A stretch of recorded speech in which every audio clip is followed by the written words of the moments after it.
What's up, guys? Josh Pate here from 24/7 Sports, and back from vacation, a little bit tanner, more rested and relaxed. Steve Wiltfong. It is time for the weekly Wiltfong recruiting whip around.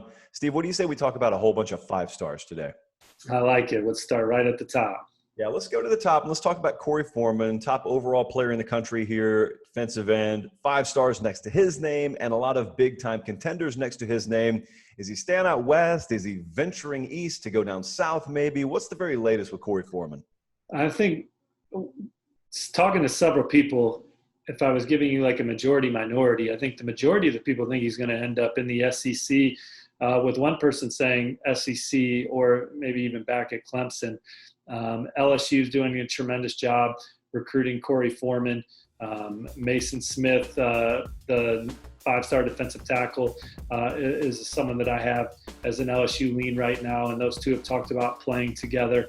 And I think that's a real thing, not like a deal breaker one way or the other, but I think that's an element that helps LSU. Coach Orgeron and that staff has done a good job recruiting Corey, and he's been high on LSU for a lot of this cycle, even right before he committed to Clemson. Georgia's doing a terrific job with Kirby Smart and some of their commits, staying in touch with Corey Foreman as well. And then obviously he was committed to Clemson once, so he loved that program and Coach Bates and those guys over there. But then you have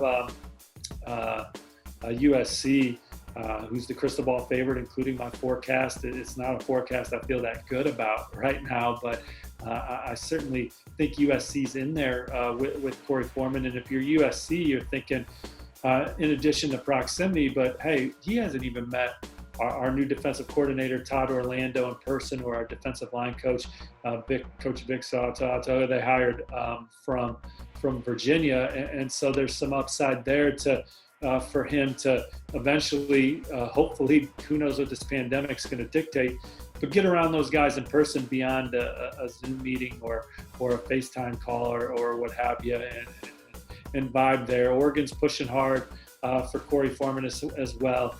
He's not going to play his high school. He's not going to play his senior season.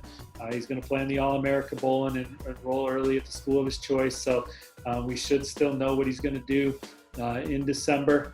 But the more people I talk to, I get the sense that he's going to end up in the SEC.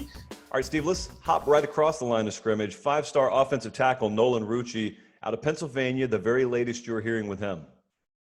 Yeah, my 24/7 Sports crystal ball is on Wisconsin. It's a 5 level. I may be going up to an 8 here soon, Josh. I really think the Badgers are in great position to land Nolan Rucci. Wisconsin is the number 15 recruiting class in the country right now. Nolan Rucci would be another big coup for Paul Christ and company, and I think the relationship with the staff, his brothers on the team, being on campus, being around their offensive line coach, being around their head coach, and being around their guys, he's extremely comfortable with that locker room. And Penn State, the school that was perceived as the early favorite, they've had some coaching turnover there. He is yet to be around Coach Soraka, and he is yet to be around Coach Trotwine and see how they interact with their guys. I think Penn State's in there. I think Clemson's in there.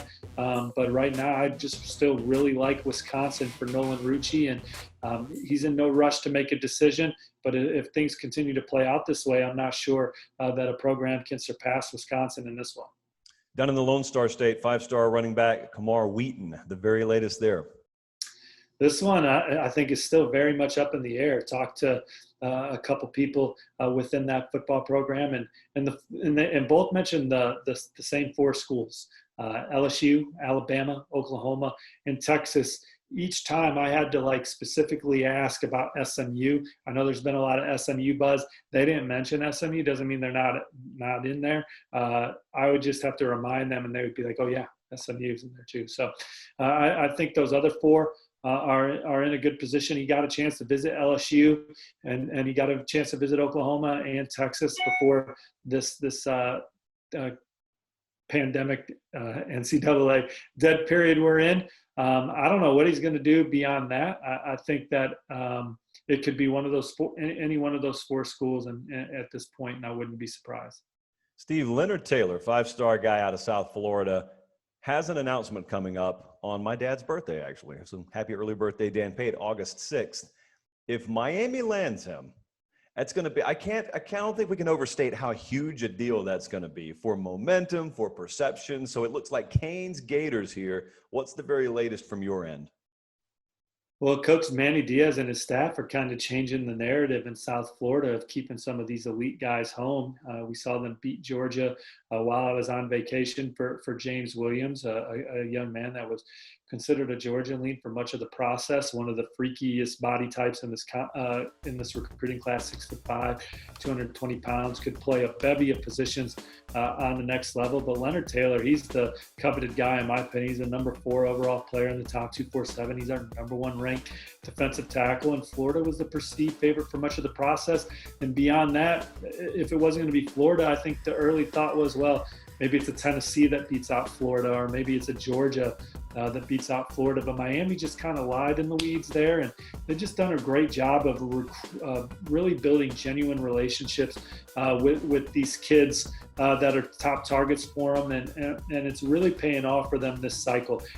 Defensive coordinator Ephraim Banda has been recruiting Leonard Taylor for 3 years. Defensive line coach Todd Stroud has come in and done a terrific job of forming a good relationship with Leonard too. And then I think that the scheme and the way Miami has talked about using Leonard, which is at all the positions across the front and utilizing his versatility, I think is attractive to him. Now, I'm not saying Florida's out, but I think the momentum's clearly with Miami going into this decision. If Miami lands him, Josh, that's going to move Miami up to number 8 in the 24/7 sports recruiting standings, and they'll pass North Carolina for number 2 in the ACC. So Miami, just a lot of momentum with them right now. Leonard Taylor would be as big a coup for them as they've had in quite some time. And I want to give a shout out to Stephen Field, one of their assistant coaches, who's done a really good job recruiting for them this cycle. He's been big for 8 of their commits to date right now, and he plays a small part in a lot of these other guys that he's not even listed on. Right now, he's the number 7 recruiter in the country nationally for the 24/7 sports recruiter rankings. So a collective effort at Miami, and it's paying off, and I think it's going to hit big again when Leonard Taylor steps to the podium on CBS HQ and announces his decision later this month or in August here. Steve Wiltfong, a 5-star by every service out there. Keep it locked on 247sports.com for all the latest. Welcome back from vacation. It's nice to have you for about the next decade now, I assume. We'll see you next week, Steve. Take care, y'all.